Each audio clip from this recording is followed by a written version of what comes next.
Hi hello welcome friend. இது பாருங்கள், பிரண்டை பொடி செய்கிறதுக்காக பூண்டு காய வச்சுருக்கோம். அது கடந்த 3-4 நாள் ஆச்சு பூண்டு காய வச்சு நல்லா காஞ்சிக்கிட்டுருக்கு. இதில் பார்த்திங்கன்னா துவரம் பருப்பு காய வச்சுருக்கோம். இதில் பார்த்திங்கன்னா கடலைப்பருப்பு, புளிக்கு நிழல் வந்துருச்சு. மிளகாய் காய வச்சுருக்கோம், பாசிப்பருப்பு காய வச்சுருக்கோம். அடுப்பில் சட்டி இருக்குது, விறகெல்லாம் ரெடியாக இருக்குது. இன்னும் கொஞ்சம் நேரத்தில் இதுக்குண்டான வேலைகள்லாம் நடந்துடும். வெயிலில் காய வச்சு செஞ்சால் கொஞ்சம் நல்லாயிருக்கும், சீக்கிரம் வதக்கினா. அதனால தான் இதை பாருங்கள். இது என்னன்னு பார்த்தீங்கன்னா நிழல்லே காய வச்சுருக்கோம் பாருங்கள். முடக்கருத்தான் பொடி செய்யறதுக்காக ரெடி பண்ணிகிட்ருக்கோம். முடக்கருத்தான் பொடினா என்னடா அது, இவங்க எல்லாத்தையும் காமிக்கிறாங்களே பருப்பு வகையெல்லாம் அப்படின்னா, இது சாத பொடியாக செய்கிறோம். நாங்கள் முடக்கருத்தான் கீரையை போட்டு முடக்கருத்தான் சாத பொடியாக செய்கிறோம். அப்புறம் பார்த்திங்கன்னா பிரண்டை போட்டு பிரண்டை சாதப்பொடியாகவும் செய்கிறோம். இது கடந்த 1 வாரத்துக்கு மேலே காஞ்சிருக்கு. இந்த பிரண்டை இந்தளவு காய வச்சு எடுக்கிறதுக்கு எவ்வளோ இது 1 வாரத்துக்கு மேலே ஆயிருக்கு. நல்லா காஞ்சிருக்கு, ஆனால் நல்ல காய்ச்சலில் தான் இருக்குது. ஆனால் நிழல்லே காய வச்சோம், எங்கள் வீட்டு ஹால்லேயே காய வச்சோம்.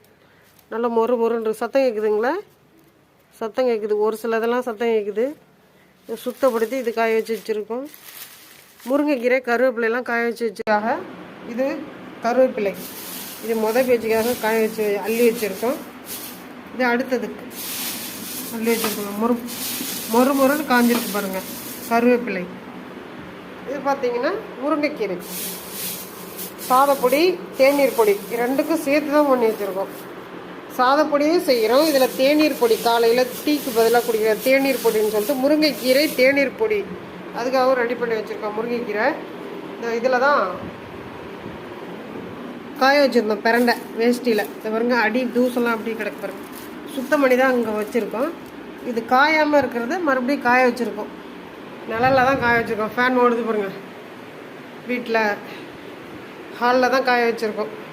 சோபா மேலே அவ்வளோ சுத்தமாக, அவ்வளோ எதுவும் படாத அளவுக்கு, தூசு துண்டு படாத அளவுக்கு. இங்கே ஜன்னல்லாம் சாத்திடுவோம்.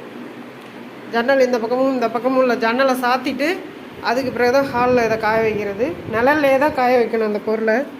அப்போ தான் அதில் உள்ள சத்து. இது பாருங்கள், இது தனியாக ஒரு கருவேப்பிலை காய வச்சிடணும். இப்போ ரீசெண்டாக ஒரு 4 நாள் ஆச்சு காய வச்சது இது இருக்குது. அடுத்து பார்த்திங்கன்னா உளுந்து கருப்பு உளுந்து தான் போடுறது. ஏன்னா நான் வேறு என் நிழல் வேறு தெரியுது பாருங்கள் நல்லாவே. கருப்பு உளுந்து, இதோட கடலைப்பருப்பு, இது பார்த்திங்கன்னா சீரகம் பார்த்தீங்கன்னா மிளகு, தனியா, இந்த எல்லா ஐட்டமும் போட்டு தான் இந்த சாதப்பொடிகள் பண்ணுறோம். வேணுங்கிறவங்க கேட்டு வாங்கி